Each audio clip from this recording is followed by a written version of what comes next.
आशा की अंतिम परीक्षा। प्राचीन पत्थर का द्वार धीरे धीरे खुलने लगा। अंदर से चांदी और सुनहरी रोशनी एक साथ बाहर फैली। आरव, अनन्या, वीरांश, नीरजा और लूना सावधानी से भीतर प्रवेश कर गए।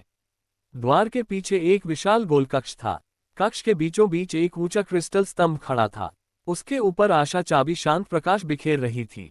लेकिन जैसे ही आरव आगे बढ़ा, पूरा कक्ष कांप उठा। क्रिस्टल स्तंभ के सामने एक दिव्य आकृति प्रकट हुई।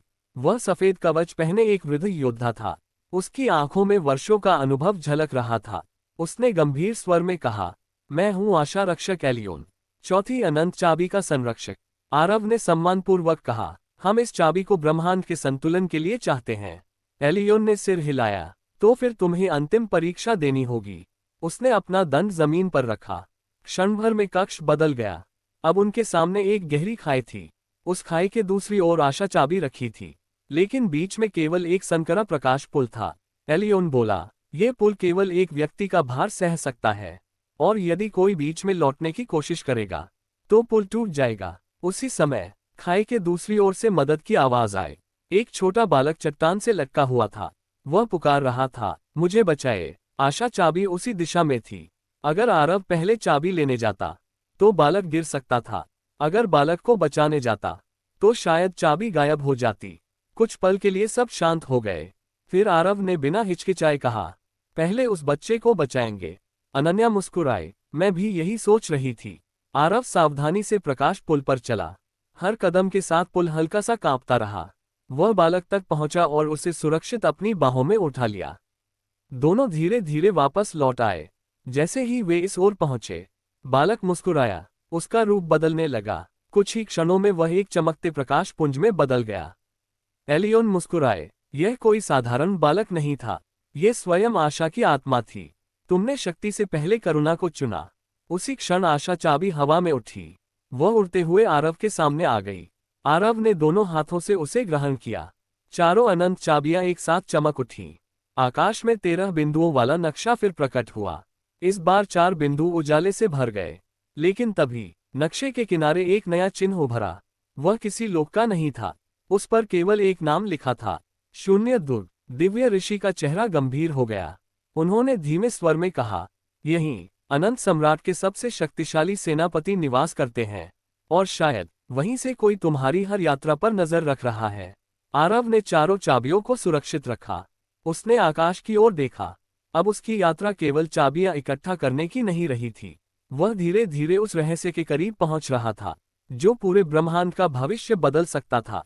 शून्य दुर्ग की छाया। चंद्रवन लोक की परीक्षा पूरी हो चुकी थी। आरव के पास अब 4 अनंत चाबियां थीं।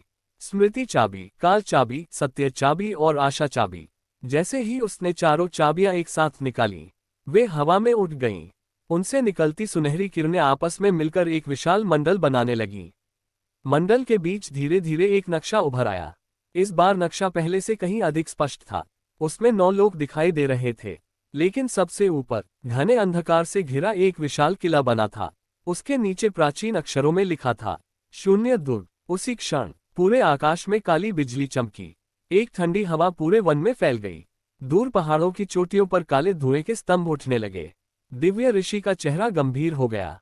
उन्होंने कहा, शून्य दुर्ग जाग रहा है। यह अच्छा संकेत नहीं है। तभी चारों चाबियां अचानक कांपने लगीं। उनके प्रकाश के बीच एक धुंधली आकृति दिखाई दी।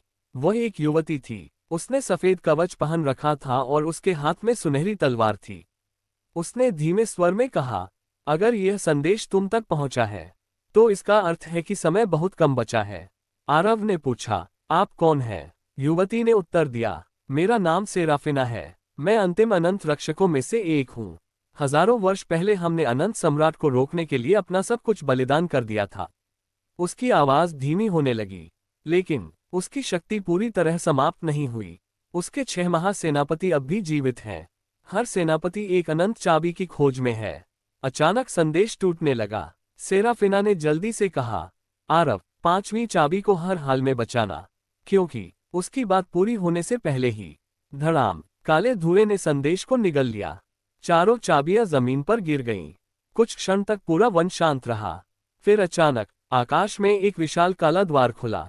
उस द्वार से एक काला युद्धपोत धीरे धीरे नीचे उतरने लगा। उसके दोनों ओर सैकड़ों उड़ते हुए सैनिक थे। उनके कवच काले थे और उनकी आंखें लाल चमक रही थीं। युद्धपोत के सबसे ऊंचे भाग पर एक विशाल सिंहासन बना था। उस पर बैठा एक योद्धा धीरे धीरे खड़ा हुआ। उसकी ऊंचाई लगभग 8 फुट थी। उसने काला कवच पहन रखा था। उसकी पीठ पर 2 विशाल काले पंख थे। उसके हाथ में एक लंबी काली तलवार थी। दिव्य ऋषि की आवाज पहली बार भय से कांप उठी। यह है अनंत सम्राट का प्रथम महासेनापति वेल्लोरक्स। वेल्लोरक्स ने अपनी तलवार आसमान की ओर उठाई। उसकी आवाज पूरे चंद्रवन लोक में गूंज उठी। संतुलन सम्राट, अब तक तुमने केवल परीक्षाएं दी हैं। अब तुम्हारा पहला वास्तविक युद्ध शुरू होगा। आरव ने अपनी दिव्य तलवार मजबूती से थाम ली। अनन्या, वीरांश, नीरजा, लूना और हिम ड्रैगन उसके साथ आकर खड़े हो गए। दोनों सेनाएं आमने सामने थीं और चंद्रवन लोक की धरती पर अब तक का सबसे बड़ा युद्ध शुरू होने वाला था। महायुद्ध का आरंभ। चंद्रवन लोक की धरती कांप रही थी। आकाश में वेलोरक्स का विशाल युद्धपोत मंडरा रहा था। उसके पीछे सैकड़ों काले सैनिक तलवारें और भाले लिए खड़े थे। वेलोरक्स ने अपनी काली तलवार आकाश की ओर उठाई।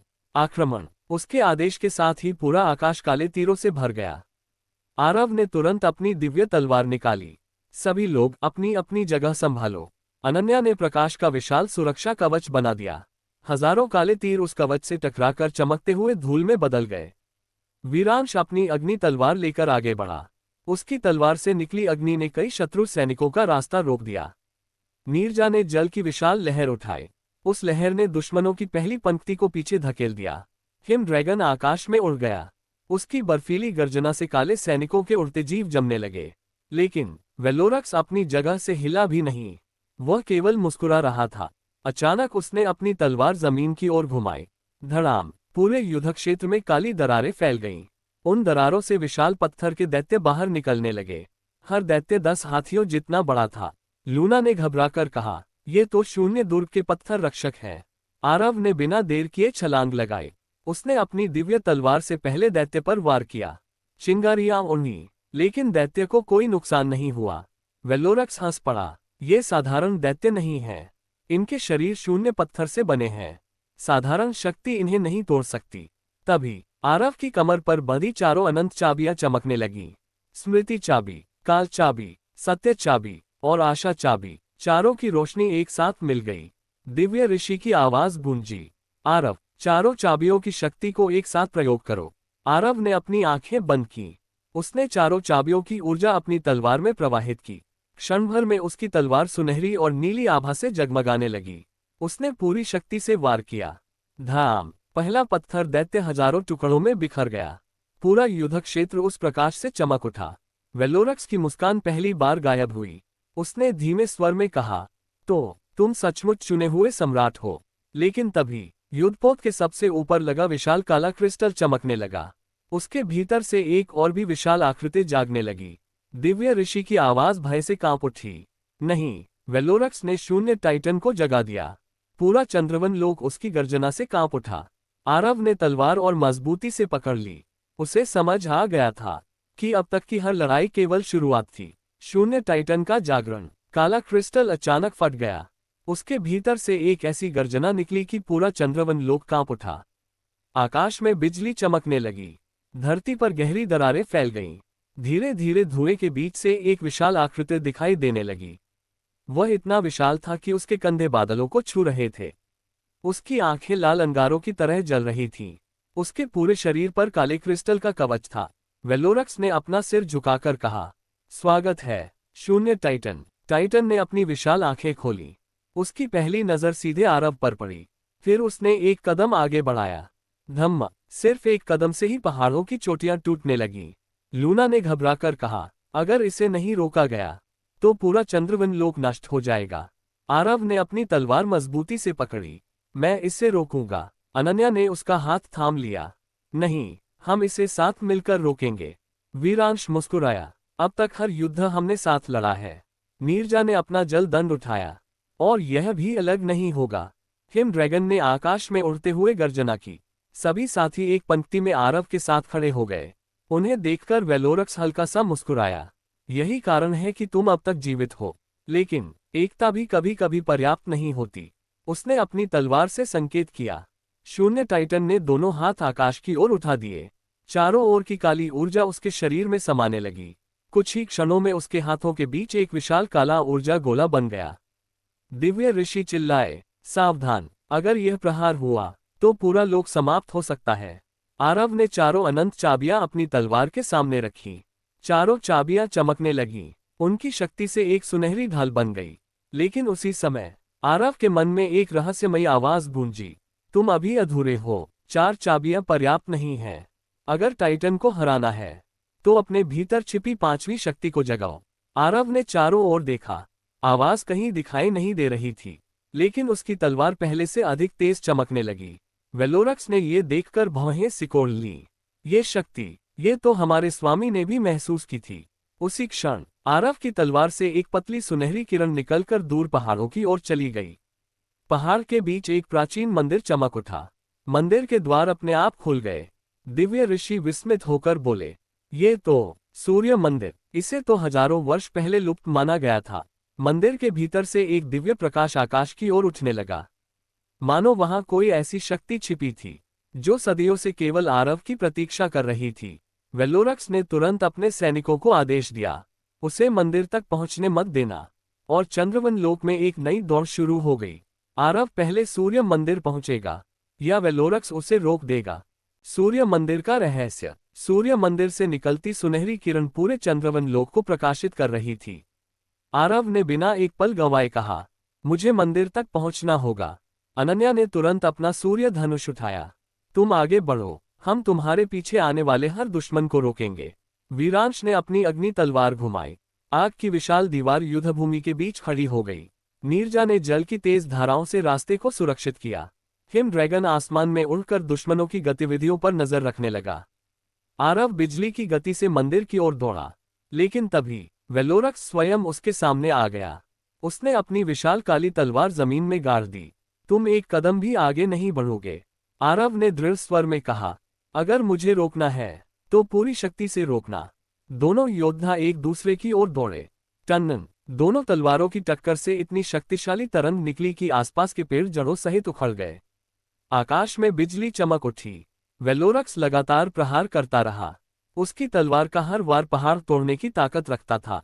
आरव हर वार रोक तो रहा था, लेकिन उसे महसूस हो रहा था कि वेलोरक्स अभी अपनी पूरी शक्ति भी नहीं दिखा रहा। तभी अनन्या ने दूर से पुकारा, आरव, मंदिर का द्वार बंद हो रहा है। आरव ने ऊपर देखा। सचमुच सूर्य मंदिर का विशाल द्वार धीरे धीरे बंद होने लगा था। अगर वह समय पर नहीं पहुंचा तो शायद यह अवसर हमेशा के लिए खो जाता। वेलोरक्स मुस्कुराया, यही मेरी योजना थी। तुम युद्ध और मंदिर में से केवल एक ही चुन सकते हो। आरव कुछ क्षण के लिए शांत हो गया। फिर उसने अपनी चारों चाबियां हाथ में लीं। स्मृति, काल, सत्य और आशा, चारों चाबियां एक साथ चमक उठीं। अचानक उनके प्रकाश से आरव के 4 दिव्य प्रतिरूप प्रकट हो गए। हर प्रतिरूप एक चाबी की शक्ति से बना था। वेलोरक्स पहली बार चौंक गया। एक प्रतिरूप ने उसकी तलवार रोकी, दूसरे ने उसके चारों ओर समय की गति धीमी कर दी, तीसरे ने भ्रम को तोड़ दिया, चौथे ने प्रकाश का कवच बना दिया। असल आरव उसी क्षण तेजी से मंदिर की ओर दौड़ पड़ा। वेलोरक्स क्रोध से गरजा, नहीं, लेकिन अब बहुत देर हो चुकी थी। आरव मंदिर के द्वार तक पहुंच गया। जैसे ही उसने भीतर कदम रखा, विशाल पत्थर का द्वार अपने आप बंद हो गया। मंदिर के अंदर गहरा सन्नाटा था। बीचों बीच एक सुनहरा सिंहासन रखा था। उसके ऊपर एक चमकता हुआ मुकुट हवा में तैर रहा था। तभी मंदिर में एक गंभीर आवाज गूंजी, स्वागत है संतुलन सम्राट।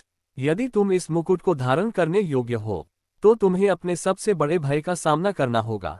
अचानक पूरा मंदिर अंधकार में डूब गया और आरव के सामने उसका ही एक काला रूप प्रकट हुआ। उसकी आंखें लाल थीं, चेहरे पर रहस्यमयी मुस्कान थी। वह बोला, मैं हूं, तुम्हारा अंधकार में स्वरूप। अगर मुझे नहीं हरा सके तो तुम कभी सच्चे सम्राट नहीं बन पाओगे। जारी रहेगा।